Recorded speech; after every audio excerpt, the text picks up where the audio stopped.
Hey everybody, welcome to the Entrepreneur Motivation Podcast. I'm your host, Chris Bello, and today I've got my friend, Nick Lykos on the show. Nick, what's up? No, dude, I'm good, man. Happy to be here. I've been listening for a while, so excited to, get on here, hang out, and talk shop a little bit. Yeah, we're going to be talking about your company, your vision for the future, challenges that you've overcome, and of course, I love to see it. You're repping Apollo. Dude, you got to live your brand, man. I mean, you have to, absolutely have to. I knew that as soon as you were going to come in, I was going to see like the you used to have the polo with the logo. So we've got polos. This is kind of our new like summer logo we've had, so it's a little bit more laid back. Kind of fits our brand a little bit better. We're not the most like prim, proper, professional dudes all the time. We like to have fun, so it kind of fits the brand. Yeah. Well, I kind of want to take the story back to when you first started, because I remember I saw a Facebook memory pop up on my computer and I had just washed my car or something. And you're like, man, you got to do something to it. Like, it's a little Honda Accord. I was like, oh, I don't know what I'm going to do to it. But you mentioned like, well, I just started a business. So you have any questions, like let me know on like auto parts. And, you kind of hear people say that and talk about stuff and you don't really think much about it. You're like, oh, okay, like a business, like, sure. And I didn't think I was going to do anything at all to the car. And fast forward a few years later, I think it was 2019 where I met you up at the St. Louis event, Arte Syndicate Live, right? Yeah, we were at the first Arte Live together, yeah. And we were talking about it, and you're like, dude, we just got a big order. Like 1 or 2 months into the year, we're already projected to hit like record numbers by the end of the year. And I was like, holy crap. And I remember when you first commented that thing, and I was thinking like I was not hating too hard, but I like deep in my mind, I was like, okay, let's see. Is it really a business or is it like a hobby? Right. And so it's really cool to see how far you've come, man. And thank you. We're going to get to share some of your story with the audience here today. Awesome, man. Yeah. Happy to be here. Happy to talk about it. So we'll start at the beginning. Basically, went through school, did everything that, they tell you that you're supposed to do. And we went to school together. Yeah, we did. We did go to high school together and college and actually all that. But yeah, it was go, first things first, right? Like Houston school is not the best. So you got to work hard to get into private schools, right? So take that prep test and SATs and all that. Exactly. So you got to do that. And then it's like, well, you want to get into a good university. So, you got to make sure your grades are good. You got to make sure extracurriculars are good. Fast forward, get into a good college. You got to bust your ass there. Make sure you get good grades, because the ultimate goal, right, is getting a good job. And that's what I did. I landed with an oil and gas company here in Houston. I was, making probably more money than any of my friends were at the time. And I was like, dude, I did it. This is awesome. Like, this is what I've been working for 100%. I thought the same thing. I was like, this is it. Right. And, once the newness and the funness wore off, especially, like if anyone has had like summer internships before, like, that when you go away, it's like, oh, dude, I'm working, but it's like, 3 months, like summer's going to end, right? Then you get back to college and you're around your friends again. And it was right around that time in September. And I was like, I'm not going back to school anymore. Like, this is it. And then I started to see things that I didn't necessarily like. One of the things was just, we had a lot of older folks that worked for the company, and you could see guys that were just walking down the hallways, just kind of shuffling their feet and counting down the days of retirement. And I'm like, dude, I'm 22. Like, is this really the next 45 years of my life? And that wasn't what I wanted. And so I had saved up a little bit and again, had a good job. So I've always been a car and truck guy. And so when I got out of school, I bought myself a 2013 Ford Raptor, which was an awesome truck, super fun truck. But, it's not just enough to have it. You want to do stuff to it. And so, I wanted to add parts and add wheels and bumpers and lights. And, I started looking up, what these kind of things cost, right? Because a vehicle that, costs more is going to have more expensive parts, right? In the Raptor world, they call it a Raptor tax. And, it does. Raptor tax. Exactly, right? But it does make sense when you think about it, right? So there's, Ford sells 250,000 F-150s a year, right? But the Raptor, they only sell 15 to 20,000 depending on the year. So you've got the same R&D time that it takes to make a part for an F-150, but if it only fits a Raptor, you've got a much, much, much smaller market to sell to. So they have to, capitalize on that. And of course, it's a $70,000 truck versus, a $45,000, $50,000 truck. So, it's a little different there. And so we realized that, that's a whole paycheck for parts. And I'm like, that's not quite making sense to me. And so one of my good friends in the local kind of Raptor group that we were with, we'd go off-roading together, go out to West Texas together. He found some lights, and they were really good quality lights. They were made overseas, but it was a manufacturer that, you know, if we got enough guys together to order, they would build them to the specs that we wanted, so we could pick out our chips and our boards and our casing and our lenses and stuff like that. And so we were like, all right, well, hey, man, this is cool. You know, let's do it. It's a heck of a lot cheaper than the name brand stuff. Let's see how it is. And so we brought them in. We got a bunch of local guys together, and parts came in, and they were good. And we were like, dude, these are really good. And it kind of got my wheels turning. Like, I wasn't 100% happy. I was like, well, hey, maybe, you know, with my day job, I was like, well, maybe I can, you know, do a little something. Maybe this will be a little hobby that generates some cash for my mod fund, for my truck and all that. And so my buddy and I got together. We started a business in the state of Texas. They require you to have $1,000 to start a business. So we made a 50-50 partnership.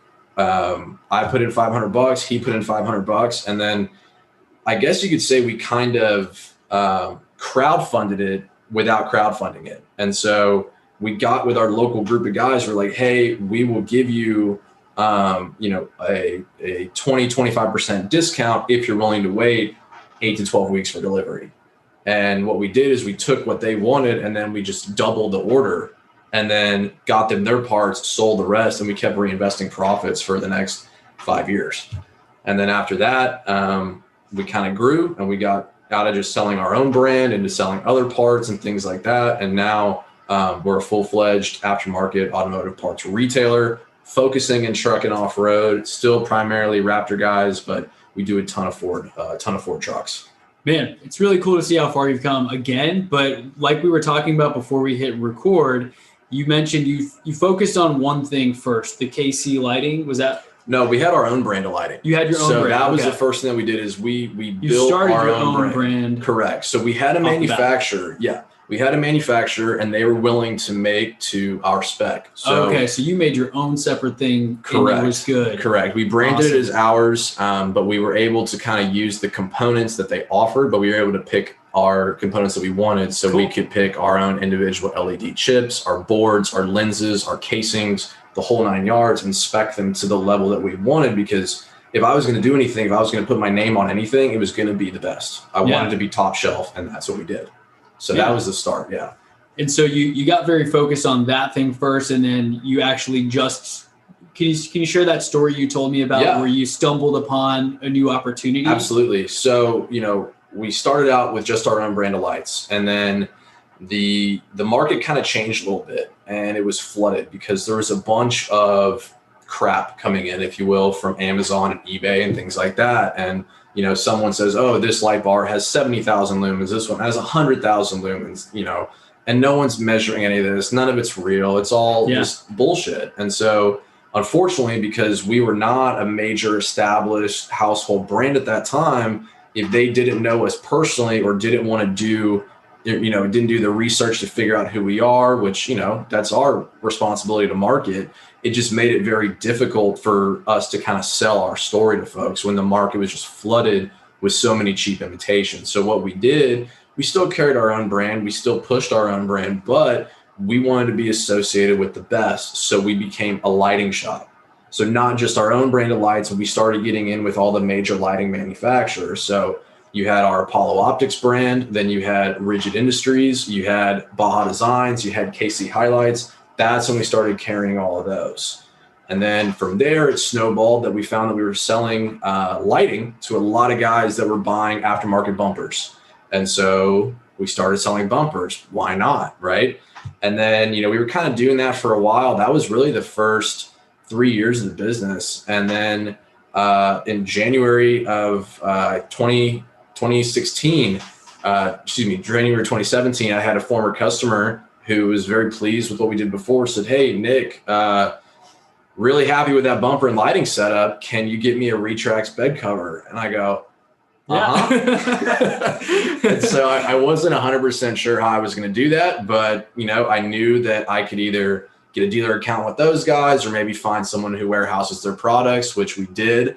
And, you know, I kind of bought myself some time. I told them, hey, let me call a warehouse. Let me check stock real quick, and I'll get back to you. And so that's what we did. And 2 days later, he had a Retrax bed cover on his doorstep, and that kind of just opened my eyes to really where we could go with this. And then that year, we got out of like our standard little growth curve that we had, and we ended up, growing revenue 6.5 times just that year. Because I would imagine, I mean, that sounds like a pretty pricey part. So the margins might be a little bit better. I'm just guessing. And I'm not a car guy, like a parts guy. I don't understand all the lighting and the terminology, but I'm sure that helped contribute heavily, right? Because then you could start bundling and upselling. Like, hey, you got the lights. Do you want the bumper as well? We can send that, the bed cover. Exactly. And our thing has always been our service, right? Like you can buy automotive parts from anywhere, a million different companies, and there's huge players, there's smaller players. It's a matter of what can we do to differentiate ourselves. And so one of the biggest things that we did is that we focused on service. And I mean, I know everyone says focus on service. Yeah, like what are some of the things that you did to differentiate yourselves? I mean, so we had our personal cell phone numbers on our cards, and we would post that on the forums and things like that, where we posted within our local group. People would just call us. We would go out to big events. Like we were sponsors of the Texas Raptor Run, which was a phenomenal event out in West Texas. It was called the Texas Raptor Run because there's a lot of Raptor owners in Texas, but for folks who don't live in Texas, Texas has mostly private land. There's very, very, very little public land. So there's not a lot of places to go off-road your truck unless you happen to be a landowner. So this organization would go out and create these events on private land that people own, and they'd get all their permits, insurance, and all that. And we'd have these courses set up. Well, it grew. And is that where you had that picture of like the Raptor that's just like just 8 feet in the air? Like, how did that turn out? I mean, mine wasn't quite that high, but there were some guys out there that got a little bit of hang time. So that's awesome. Exactly. And so we would sponsor events like that. And, we didn't have the massive semi trailers like that some of these huge companies had. We had a 10 by 10 khaki tent from Academy. It was $79. And we brought our own tools, and, we're here, laying in the dirt and the mud underneath these trucks and inside these trucks, like wiring stuff up for people, installing stuff for people. We weren't afraid to get our hands dirty. And, good old fashioned word of mouth, someone told somebody, and then they told somebody, and then they told somebody. And then, the phone kept ringing, and we kept getting emails, and, it just kind of grew from there. And then we were very active on enthusiast groups in social media. So not only like online forums, but also Facebook groups are huge right now. There's, any topic you can imagine, there's groups out there. Well, there's definitely guys that are out there talking about Ford Raptors. And so we joined a lot of those groups, and, that's kind of how that was another method of us kind of, growing and just kind of getting our name out there a little bit more. That's really cool though, that you focused on, you said Ford Raptors, and I don't know why it took me so long to figure this out, like for my own business, because I kind of tried something and I tried something else and didn't know what I wanted to do. And you were able to find the Facebook groups, the forums, like very specific to target your audience and engage completely, right? Yeah, 100%. Because if you're dabbling, like for those listening, if you're dabbling in a bunch of different things and you're in like 20 different Facebook groups that have nothing to do with each other, you're not going to be pulling your ideal client or customer because you're not having a specific message. Whereas you could speak the language, you knew about the parts, you actually do work on those trucks. So I think that helped you get a huge foothold on that market where you could then expand to other, other offers, like you said, the other Ford trucks that are out now. Right. What are all the vehicles that you're covering currently? Currently, we do Raptor, F-150, Super Duty, the new Ford Ranger. And then we also, the new Broncos coming out. Everyone's really excited about that. That's going to be huge. And then another manufacturer is finally kind of stepping in to compete with the Raptor. Ram has their new TRX truck coming out. So it's got, 700 horsepower, Hellcat motor and all that. Doesn't quite have the Raptor suspension, but it definitely has that big V8 supercharged V8 that everybody loves. So it'll be cool to finally have some competition in the market. And being that we know the Raptor market so well, getting into that TRX market does seem like, an appropriate step forward. So we'll be doing that. But I mean, it kind of goes back to what you said, like we focus on the things that we know, and you got really good at that too. we got really good at it, but also I would say like the biggest thing was that we're passionate about it. Like you have to put like, if you don't care about trucks and you just want to sell truck parts, like it's not going to work. I mean, like we live, eat and breathe trucks and off-roading and, you know, having mod parties on the weekends with our friends and just, you know, getting together and doing that. Like we did that. And that's why we got into the business, because I didn't take a paycheck out of this business for almost 5 years, you know? So it was not all back in. Everything went into the company. Cause I, you know, up until, you know, right before the pandemic, I was still working full time. And so 40 hours plus a week at the day job. And then, you know, building Apollo whenever the rest of the time was, you know, after hours, the weekends, you know, answering texts and calls and stuff during the day and things like that. But I mean, it's just, there's no benefit in the beginning. So you have to do something that you are, and I mean, it's the most cliche thing to sound. Everyone says, do what you love. Follow your passion, do what you love. Like it's so true. But if why else would you spend 5 years doing it? Right? When you net $3,000 out in your first year net income, and then you have to split that 50-50 with a partner, and then you're only growing maybe 20% for the next 3 years, like that's nothing. Sad. It's sad, but it's like if you didn't have the love for the game, but if you didn't have the love for the game, like you're not going to do it. You're not going to follow through. You're going to get bored. You're going to say it's not worth it. You know, fuck this. You're going to go do something else. Yeah, exactly. If you're just in it for the money, like that's something that, like you said, it sounds so cliche. We hear it a million times. We don't want to believe it, but I still can't tell you how many people come up to me like, Chris, like, how do I create a podcast and monetize it? Like, in the first year. And I'm like, dude, I still haven't really tried to monetize it. And I'm over 3 years in, but because of the way I've been operating, the connections I've made, the relationships I've strengthened, like I've gotten referral business. People that I've interviewed have reached out to me when they're ready to do a real estate deal. So it's starting to generate income coming from that place of like, dude, I can do this for free, for fun, because I just love connecting and creating content and putting inspiring stuff out there for people listening. But I think there's also another nugget in there for everyone listening who's kind of like at a job that you maybe don't love. I always kind of think back to when I met you and you were like, dude, we're doing so well at the Arate event.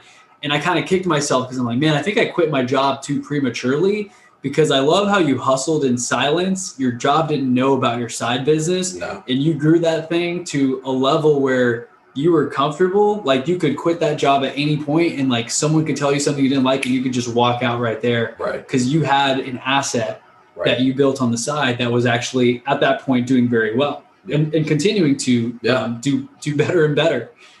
God willing. Yeah, God That's willing. The plan, man. Absolutely. So that was one of the things. And it's kind of funny that you mentioned that, because a lot of the times I would hear people be like, you know, quit your job, go all in, or, you know, if you're, you know, you kind of have people that would ask you how your business was doing, and, you know, you tell them the truth, and then they go, well, if it's going so well, like, why are you still working for someone else? And, you know, it was the point that I didn't want outside capital, and I didn't want anybody else to come in. So the only way to do it was to keep making money and keep reinvesting. And that's what we did for years and years and years and years, and still do. I mean, we still keep a ton of money into the business because we want to invest in the business. We want to grow. We want to be able to have, you know, better products, better data, better customer service, a better customer experience.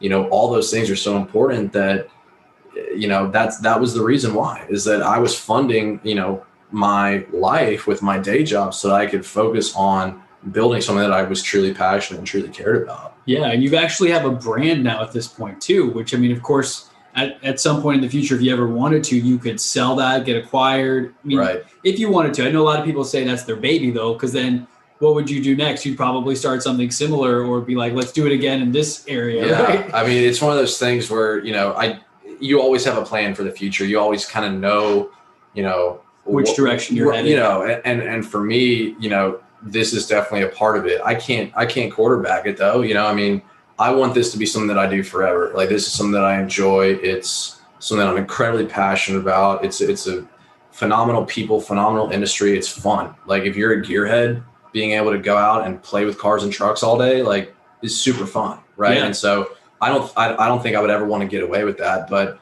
at the same time, you know, I don't nothing is ever out of the realm of possibility. If the right opportunity comes along where someone says, hey, we really like what you're doing, and here's how we can work together, here's how we can complement one another, like that's not off the table. But in those very, very early stages, I didn't want debt. I didn't want to have a debt partner or an equity partner or anything like that. We wanted to self-finance and grow. And that was, the best decision that we could have made.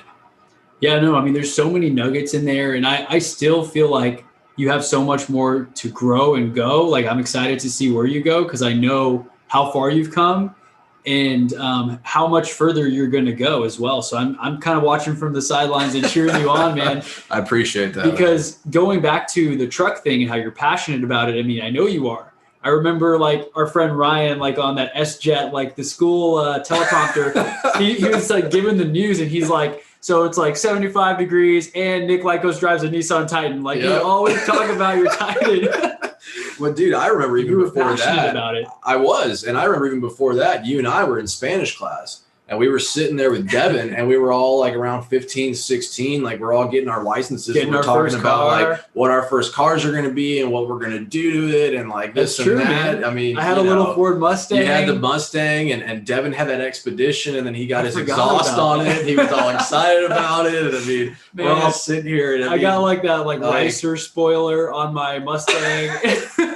It was horrible. It was pretty bad. It was really bad. I think after I got a lot of crap for like a year or two, I finally got the Roush spoiler, which looked a lot better. Absolutely, But I mean, I didn't know what I was doing. None of us first did. car. We're 15, cool. 16 years old. I mean, we're getting our feet wet, And, but that was the thing is I remember, you already knew what you loved though. Yeah. And people used to tell me like, oh, dude, you're like addicted. And I'm like, I mean, it's a really cool hobby I enjoy. And it turned into my life now. Like, this is what I do. And I'm, it wasn't when I was 18 years old or even 22 years old getting out of school. Like I never thought that this was going to happen, that I was going to have a business that I was passionate about, that I could get up every day and do something that I enjoyed. That concept was always foreign to me. Like, it was like, well, hey, you get a really good gig so that, you can make money and then kind of live the lifestyle that you want. And, if you can combine the two, because let's be honest, like we all want to make money. That's why we all want to be entrepreneurs. If you can put your name on the paycheck, then you can also put the amount. Right. And so, that's why we all want to do it. But if that's what opened my eyes to. I never thought that I would do this when I was young. When I was in high school and college, I never thought this was going to happen. And something just clicked, seeing I just never forget seeing the old guys shuffling their feet down the hallway, just counting down the days and Xing the days off their calendar until they can retire. I'm like, I don't want to wait until I'm 60 something years old to live. That's not what I want to do. I didn't want to like, all right, we got a good job. Now what? Buy a house and then get married and then have kids. And it's like, you just, it's a hamster wheel. It's a cog in the wheel. Right. Yeah. And that's what you condition, a lot of people are conditioned to. And, I'm very fortunate that I kind of saw that from a 30,000 foot view by happenstance. And that led to, turning what was a hobby into a passion, into a business, into a career and a life now. So, yeah. Man, that's so exciting, because I had a similar experience, and I share this when I go on other podcasts and they kind of tell me like, who's Chris Bello? What's your story? Like, how did you get to where you are? I kind of tell them that my life really started 3.5 years after college into that job where I was just showing up and I wasn't passionate. And I just felt like something was wrong with me. I don't know if you ever felt like this. So I'm like, everyone seems like they like being here. Yes. And I hate it. Yes. Like, what's wrong with me? A million%. A million percent. And they're all happy. Like, oh, it's so-and-so's birthday. They just turned 60. They've been here for 30 years. And I'm like, oh my gosh, dude, I've only been here for 3 and I can't stand it. And people are pumped and they're having cakes. And it's like, 10 years of service, right? Yeah. And it's like, what'd you get? Like a sheet cake and a gallon or a half a gallon of Bluebell ice cream. You got to leave at like 2 p.m. for once or something. Like back in the day, you used to get a watch after 30 years. Like you get a Rolex or something. Then, like now that doesn't happen. Dude, even then, like a $10,000 watch for trading your entire life. Like, is that really all your life is worth? 40 years of service? Yeah. I mean, it's... I think what a lot of it is, dude, is that we were able to see, like, I think that's, I I think social media helps too. Bingo. And that's what I was going to say and there's such a love-hate with social media, you know, we don't need to get into that, but it's just like, there's so many good things and bad things about it. But I think one of the good things about it is that it kind of shows you a perspective that you may not see.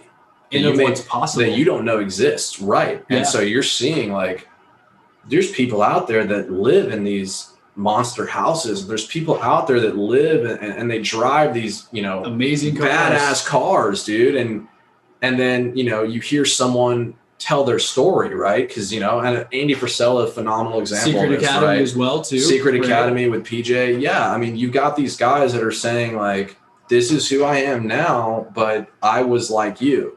And at first you're like, bullshit. Right. Yeah. Okay. Yeah. True. Whatever guy. Right. But then like you start hearing the story and then you start reading the stories and you start reading what other people are saying and that validation. And you're like, holy shit, these people are the real deal. These people have really done it. And if they can do it, why can't I do it? Bingo. And then that just completely and totally flips your perspectives on what's possible. I think that is such a true point. I mean, like there are a lot of the negatives and the, you know, getting addicted to social media, getting distracted, like wondering that dopamine hit every time you get that little heart on there, right? That's like, so true. And of course we're acknowledging that that's like a whole nother podcast topic. Yeah. But I agree that the pros far outweigh the cons in terms of like, sure, we might be unhappy because we see someone else has a nicer, newer Lambo. But the fact that you can hear a story like that, you can understand that is possible for me. Right. That person's no smarter than I am. I work just as hard as that person. Right. I can accomplish all those things. Whereas maybe like our parents or people who didn't grow up necessarily with YouTube and Instagram and the internet, they never got to see that. All they saw was Joe next to me is quote unquote successful and makes $100,000 a year because they've been here for 30 years. Right. They just had a different perspective and they didn't see as much as we see. 100%. And I think also too, you know, I think back in the day, at least when I have conversations with folks that are older than me, is that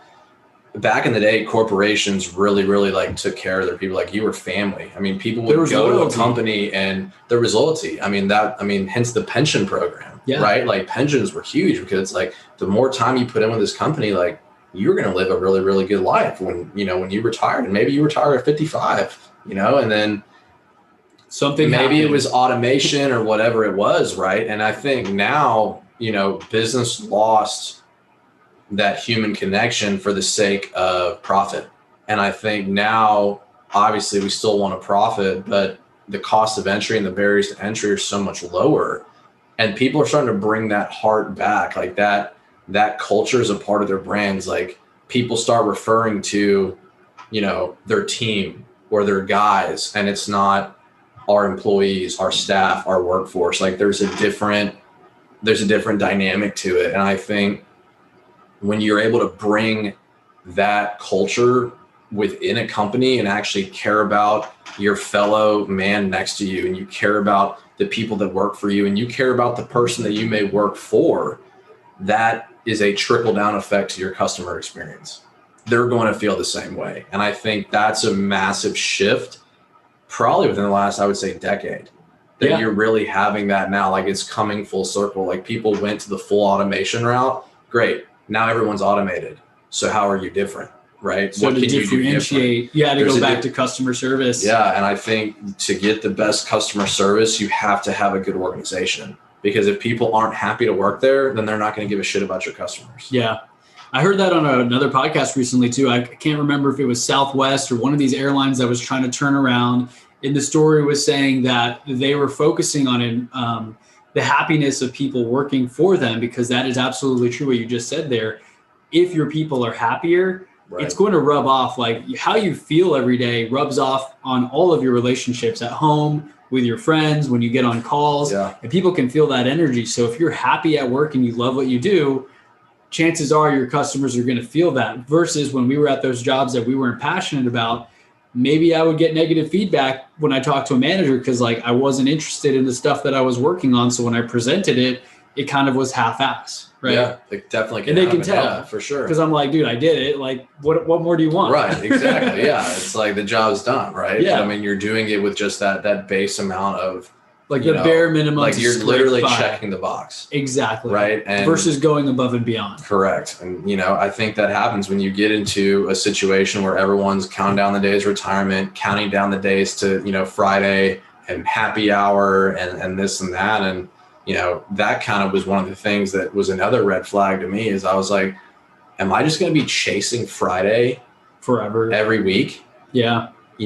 Like, is that it?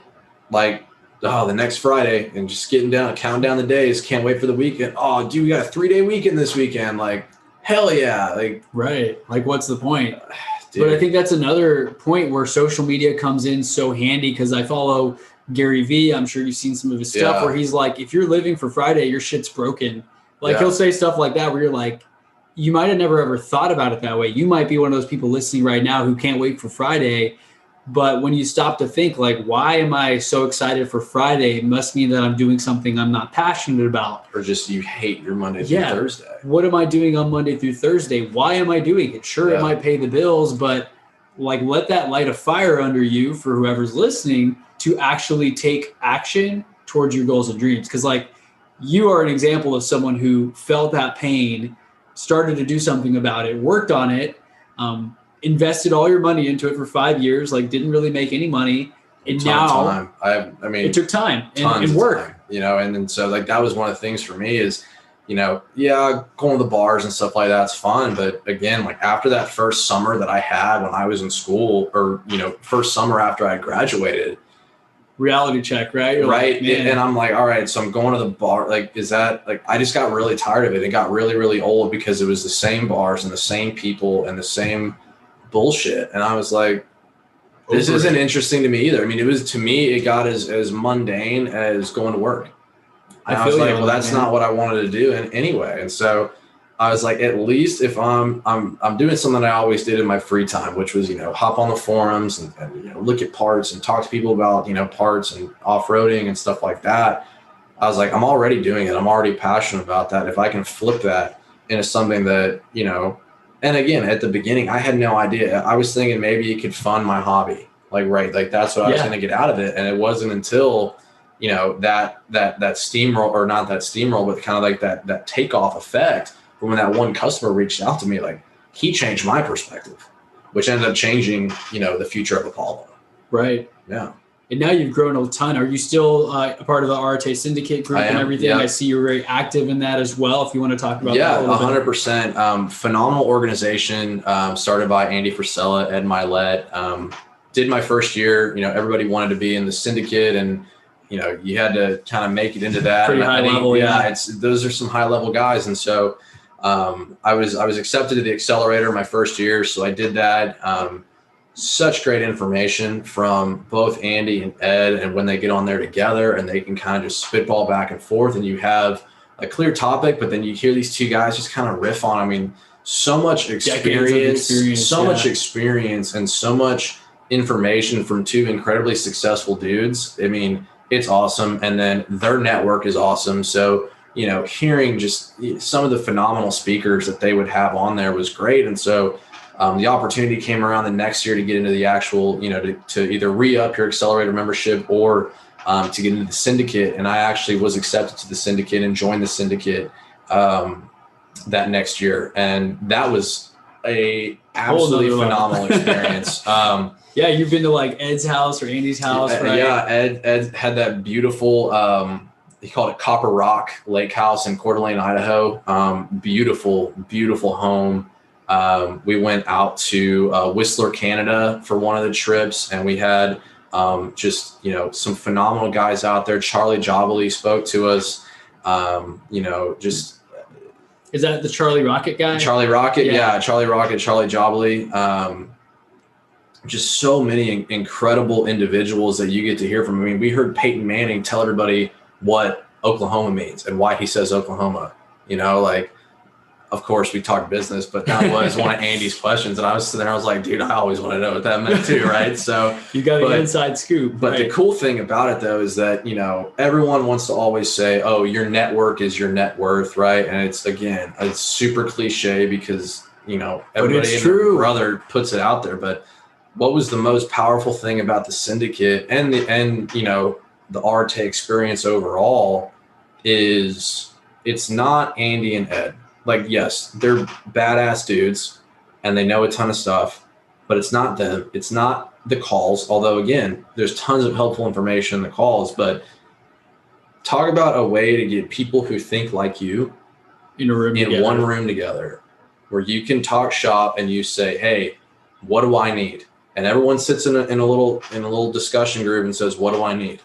Well, the guy sitting next to you has talked to the girl over there who runs a company that does X, and he's going to tell you because you haven't met her yet. And then the next person says, well, she's sitting there and she says, my husband and I are struggling with X. And some other guy goes, you know what, my wife and I struggle with the same thing. And this is something that we had to overcome and blah, blah, blah.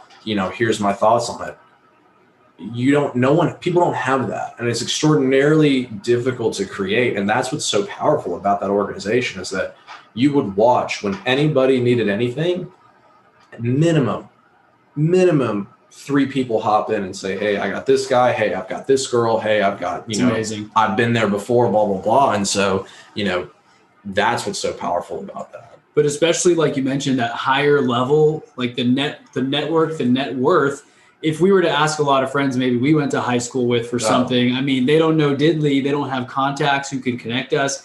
If we had a question about a business, most of them are working in those corporate jobs that they're probably not even happy with. And so their opinions, while we may value them as friends, don't hold as much weight versus you knowing that, hey, this person over here has built and sold 3 companies. That person over there just scaled to 100 million a year. Yep. I'm going to listen to what the hell that person has to say. Absolutely. Instead of my friend who's buying a bigger house, buying a bigger car and trapping himself or herself in more and more debt. Right. So you're learning from mentors that have been there, done that, and have actual experience and weight behind what they say. Exactly. Or, you find yourself speaking to other guys or other girls that are right there with you where you are, right? Like, we're still growing together. Like, we're not, we're nothing, right? Like, we're still trying to get there. You're sitting in a room with guys that are worth 9 figures, right? Yeah. And you're sitting here and you're like, all right, I cool. want to get there. But then you get down with other people that are kind of at your level too. And then y'all start helping each other out. And hey, here's something that I learned this week, or hey, here's this, you never know what's going to come of it, but it's so, you just kind of build that book, right? Like, you're in sales. I was in sales at one point in my day job as well. Like, you build your book of business, you build your book of your network.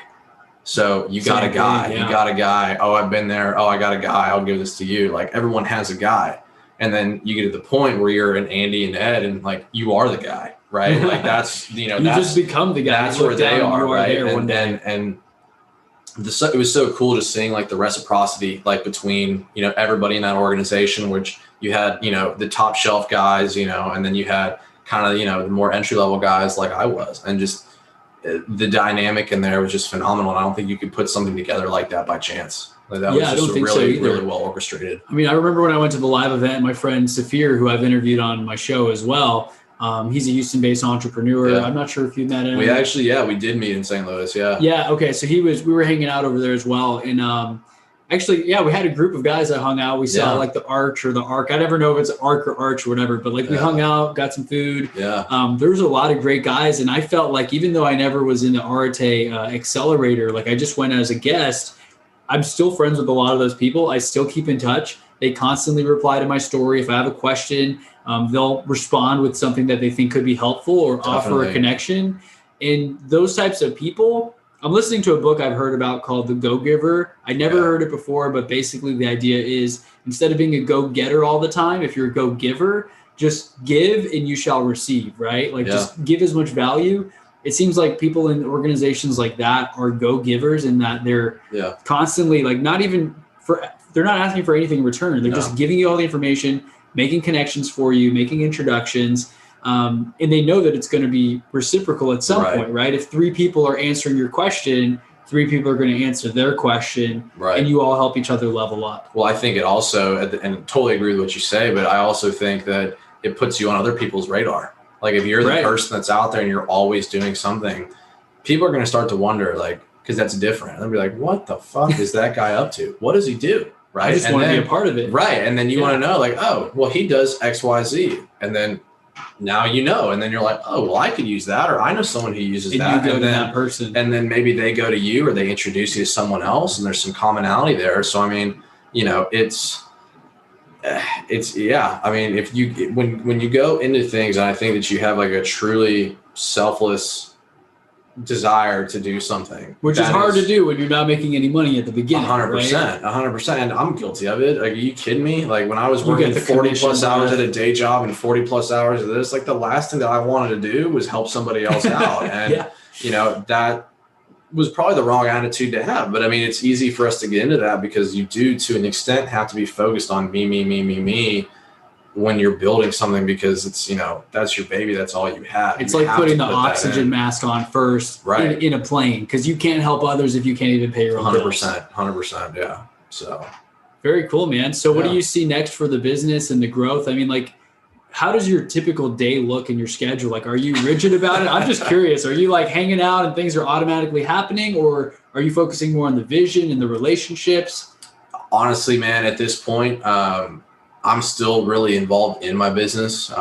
You know, it's one of those things where I need to start branching out a little bit and delegating more, but it just comes back to just passion and enjoying it and wanting to make sure that, you know, everything is right and this customer's happy. And I'm at the point now where I need to, you know, we have a team, but I need to expand that team, and I need to get that a little bit bigger and get some more people in there, because I am at a point now where I am struggling of working on the business versus in the business. And I'm spending a lot more time working in the business than I am on the business. And so that for me personally is the next hurdle that I have to jump. As far as a typical day for me, you know, when I was working full time, I mean, I had to be up because I had to get to the day job so I could get out of the day job on time, this and that. Now I find myself working a longer day because we deal with a lot of West Coast, right? So the truck world, a lot of your suppliers, right? Because I mean, look at where was the birth of hot rodding? Was Southern California, right? And so now we're doing trucks, not hot rods, but there's still so many companies that are headquartered on the West Coast. And so you've got just, you know, you almost have to work till they're 5 o'clock, which is our 7 o'clock, right? Yeah. So I actually find myself getting a little bit of a later start to the day, but that's because I work so late into the day. Yeah. You know, that's, and, you know, so you know, 7 o'clock, our time is really when your average emails stop and your phone calls stop. But again, you know, when do you go online to buy something that you want? Whenever you want. But when you have time, when you're free time, right? So like if the average person works an 8 to 5, well, shit, they want to buy their new exhaust for their truck at 7:30 p.m. Right. And so sometimes you got to be there. You got to answer those questions and things like that. So it's at a point now where like, I really don't turn it off. And I'm very fortunate. Like, I don't have kids. I don't even have a dog. So it's very easy for me to like, you know, I do have a fiance, so things are going to be changing pretty soon here. But, you know, for the time being, you know, I can be a little bit more selfish with my time. And so that's, you know, I'm kind of always working. And that's again, why building that team dynamic is so important. But I mean, average day for me, I'm going to bed 12, 1 o'clock, and I'm waking up around 7. And that's, you know, that's just kind of how my day goes. Okay. Yeah. Because I mean, I always think about what other business owners do in terms of, do they wake up at a certain time? Are they like strict about, okay, I'm turning the computer off at this time? Because I've played around with that myself. I was just telling a client and friend that this whole last week, I didn't even set an alarm to wake up because I heard Tom Bilyeu mention that he never uses an alarm. And he wakes up around the same time every day because I've experimented with like, okay, wake up at 5:30, wake up at 6. Like, it's hard to go to bed on time, right? Yeah. You're always doing one more email, one more thing. You're excited about something. But I find that if you actually set an alarm to remind you to go to bed at a certain time, you don't even need an alarm because you're going to wake up around the same time. That's what I've found for this week. Well, yeah, I mean, so you got to experiment with what works for you. I think everyone's body, has a certain amount of time sleep that they require. Like for me, I get 6-7 hours. Like I'm golden. I know other people that need 8 or 9, right? They just have to. And then you got some guys that, you know, run on 4 or 5 and you're just like, I don't know how they do it. Yeah, me neither. But, you know, it's tough to say that because I'm horrible at that because, you know, and it's something that you hear a lot. I think Andy always says, you know, one more rep. and Ed says that too, like Ed one says more the same call. thing, like one more rep, one more call, one more email. And, you know, it is kind of a vicious cycle because you do have to take care of yourself to an extent. But there's been times where, you know, I remember, and this was when I was still working, you know, my day job. And I was way past ready to go to bed. I think I had to file taxes or something stupid that had like a super hard deadline. And so I was working until like 2 o'clock in the morning trying to get this done. And I was just dying to go to bed. Like I was exhausted. I had to be up at 6 the next morning. And a guy posts on one of the forums and I get a notification and he wants to buy like a full Cobb performance kit for his truck and a bunch of other stuff. That was a $4,000 order that comes in at 3 o'clock in the morning, right? Like, I don't care how big your company is or how small your company is. Like that's a big deal. Like we're never going to get to the point, and I will never allow my guys to get to the point of complacency where they're like, oh, it's just a $4,000 order. Like, no, that is $4,000 that some individual chose to spend with you. Yeah, that matters, and doesn't matter if you think that's a lot of money or if that's a lot of money for your company or if it's even a lot of money for that individual. At the end of the day, that's their money. And you're earning it, and you have a responsibility to deliver on what, you know, on the money they've spent with you. And so I do struggle with that because it's that one more rep, one more thing. And then, but you have to you do have to take care of yourself. You can't let yourself get burned out because then you're going to do no one any good. So it's a fine balance, I think, for sure. And it's something that every business owner and entrepreneur listening has to kind of figure out for themselves. Because I found myself in a similar place where I'm doing everything and I'm checking one more email. I'm answering every phone call. And so I've gotten a couple people in place now where I say, hey, with transaction questions for real estate, email my assistant. Here's her email. She can answer any question that I can. She'll do it faster because she's just better about checking her phone than I am. Sometimes I'm in 3 podcasts, for example, back to back, and it's like 3 hours. Yeah. And that's a chunk of your day. Yeah. And your client's like, dude, I emailed this person. I haven't heard back, or I haven't heard back. He didn't text me for 3 or 4 hours. Like that's kind of a long time to not just send a 2-second text. Right. So whenever you have people in place, I mean, I'm excited to hear about, you know, your next steps when you work more in the business and, or on the business rather, and find the people who can work in the business for you to scale yourself up where like customer response time is like 30 seconds, right? 100%. I mean, that's the ultimate goal, right? Is do it better, do it faster. And the only way to do that is to build out a team. Exactly. A larger team than we have. Because otherwise an order comes in at 4 a.m. or a question comes in and you're sleeping because like you were trying to get your sleep before the next day. Exactly. And then that person's maybe in another time zone or do you guys ship internationally or all just the time, man? Okay. So you've got stuff 24/7 every day. Australia, everywhere. Wow. Yeah. They people like the Raptors. That's cool. For sure, man.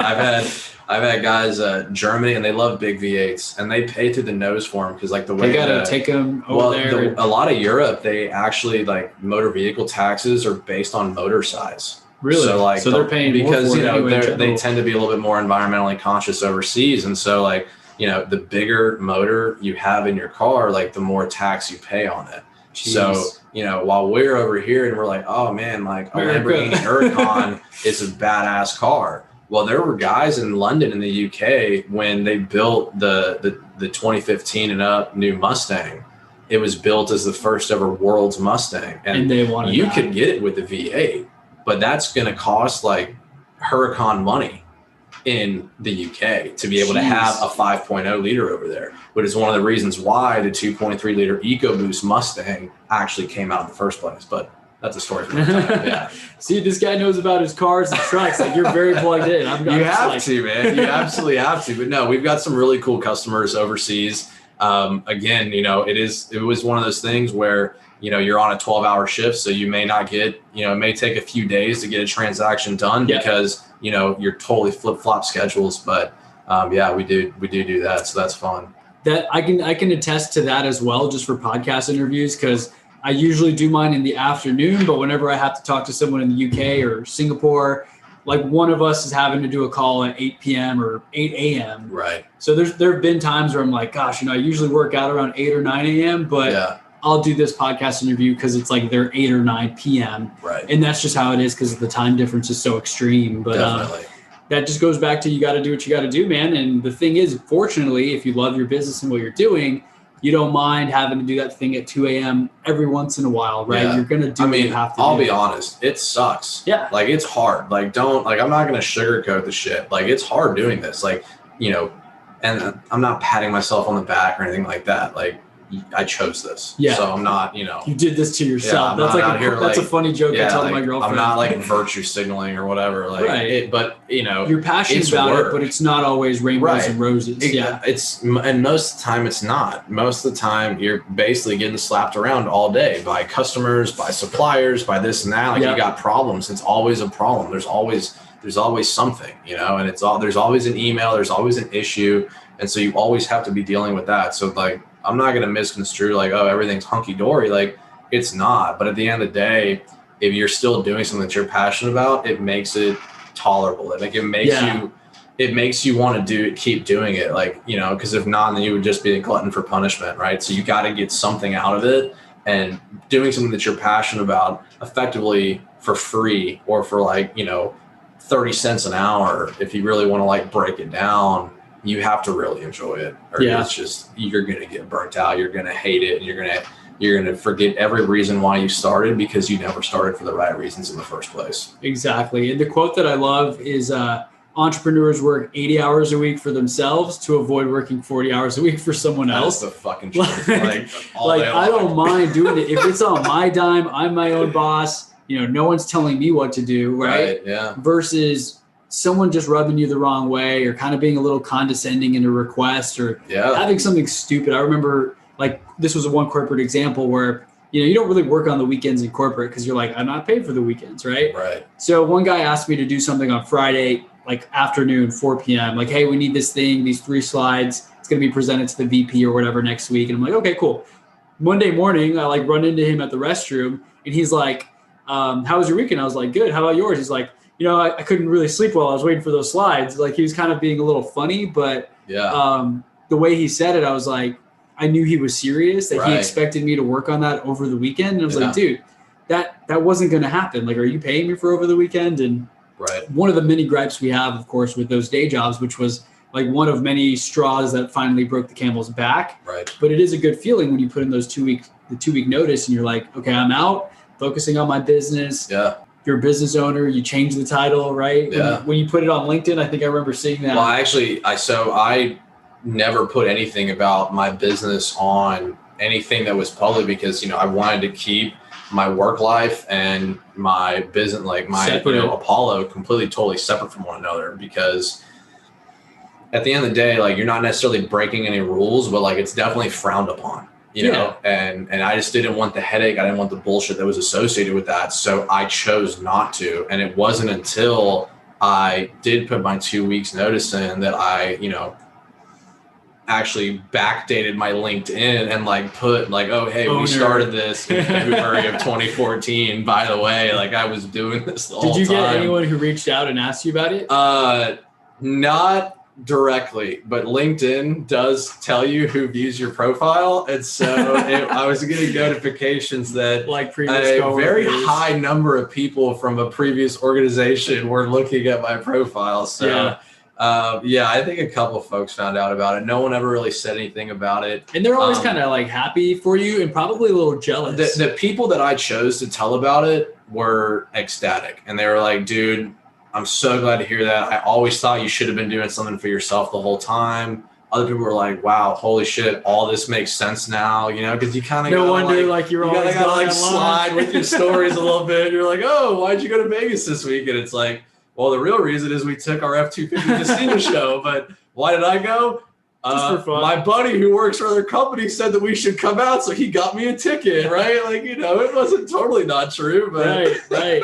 I love it. So you got to come up with these little stories of like, hey, my bachelor party in Vegas or whatever the case may be. Yeah. When really those were business events. You're flying out, doing different things. Of course. Man, lots of cool stuff that we touched on. I think we covered most things that we were wanting to cover today. Your story, having to hide that you were doing your business for a few years just because you didn't want to let people know. And I don't think, so I've got another good buddy of mine.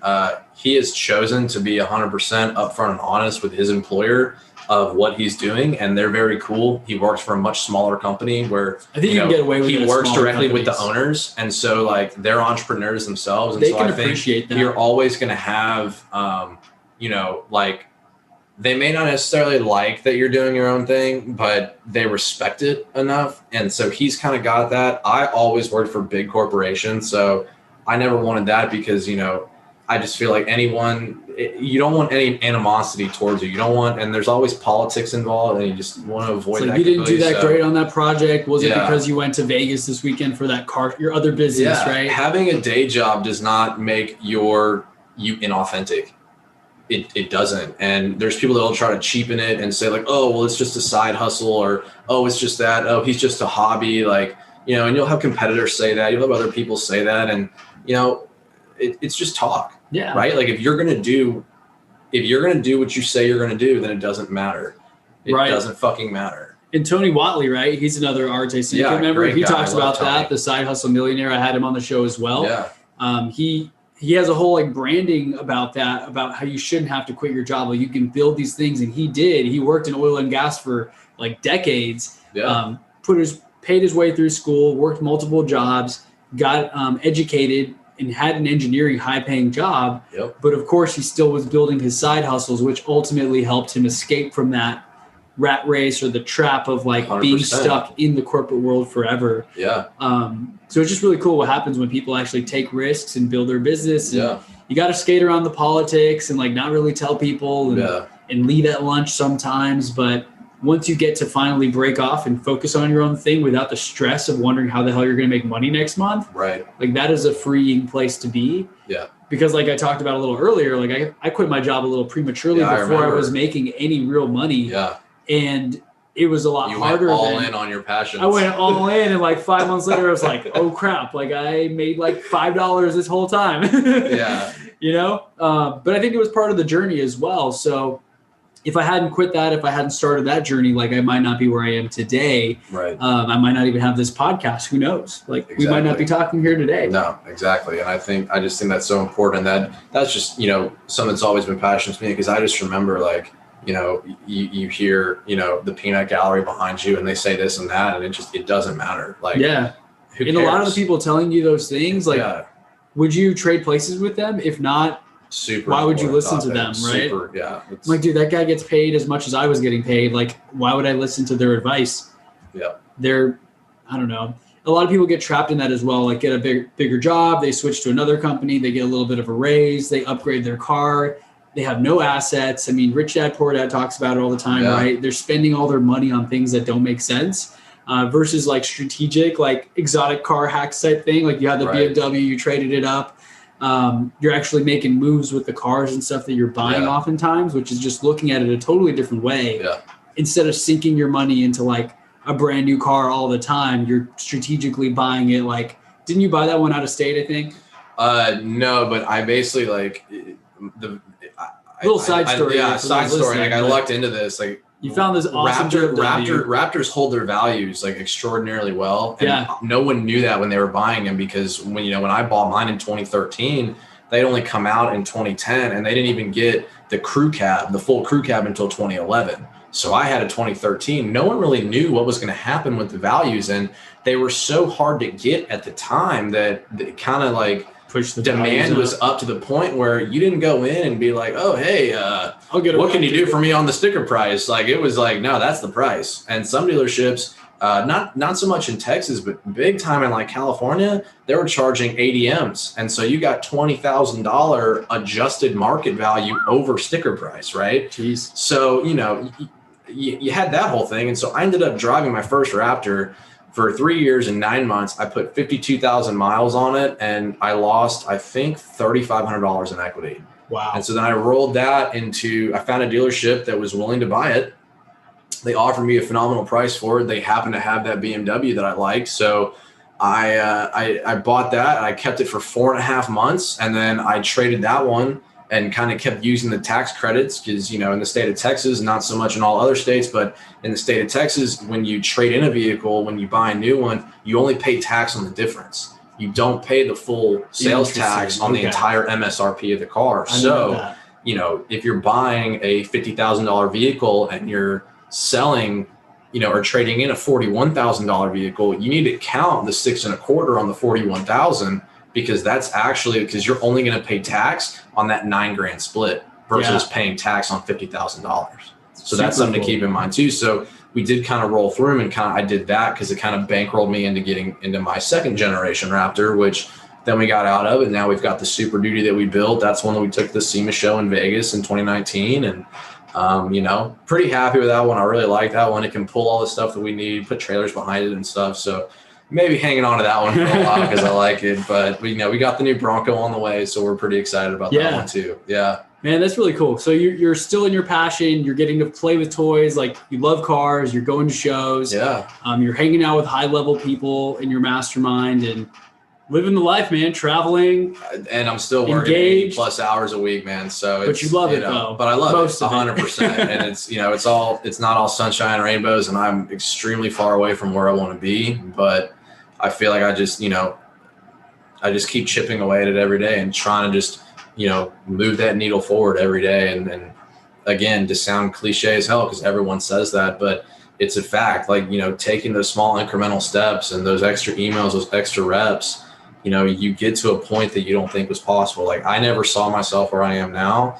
And now I have to, like, you know, work on my visualization to try to keep seeing myself where I want to go. Exactly. I know Andy talks about that in his podcast as well. Yeah. Like, he'd feel the leather on the Lamborghini steering wheel. See the door go up, and, you know, the chrome handle getting into the jet, you know, and all that stuff. You have to do it. But you're so right that it's so difficult to see that when you've never had it before. Yeah. Because I remember I shared this story on my podcast as well. Like, I had it on a sticky note, like, you know, I'm a real estate expert and I make, you know, $25,000 a month consistently. And when I wrote that down, I was like, I've never made $25,000 in a month. Like, it doesn't feel real. Right. But like, it started happening, right? I hit like 3 months in a row, and then I maybe almost was there. Yeah. And so it's been scaling up as well. But now it's like, okay, how do I make $100,000 a month? And that seems like impossible. I mean, who am I to do that? But then you got guys that have done it. Yeah. And that, again, is like the one beautiful thing about social media is, like, you can see people, like, you can actually see it. I mean, and you can kind of tell there's a lot of fakes out there, but there's a lot of real more people fakes too. than there are than real people. But I mean, there are so many guys out there that will show you, and they're like, this is how I did it. Yeah. And then you can see their lifestyle, and you're like, holy shit. It's awesome. And you see that huge, I would say, with people who immigrate to the United States. And they'll say, you know, PJ is a perfect example of that. You know, fled from the Middle East, and, you know, single mother and all that. And look at his life now. And he literally created the Secret Academy to tell people how to do that. Like, here's the road. I like his Instagram handle, I think, is I Create Millionaires, right? Yeah, it's such a cool name. Yeah. So he has a lot of cool cars, and he's always trading in and out and upgrading the garage. So you're right, though, that a lot of stories like that are just truly inspiring, and they literally put all the cards out on the table and teach others how to do it. If you're willing to stick with something and implement it. Yeah, just got to start and get started. And when things suck and shit breaks and whatever, and they will, and it will a million, guaranteed, a million times. It's gonna happen. And you just, you know, you keep pushing forward, and that's it. Awesome, man. What would be one key takeaway for the audience that you want them to go implement today? Like, when things get hard and they're getting exhausted, how do you stay motivated?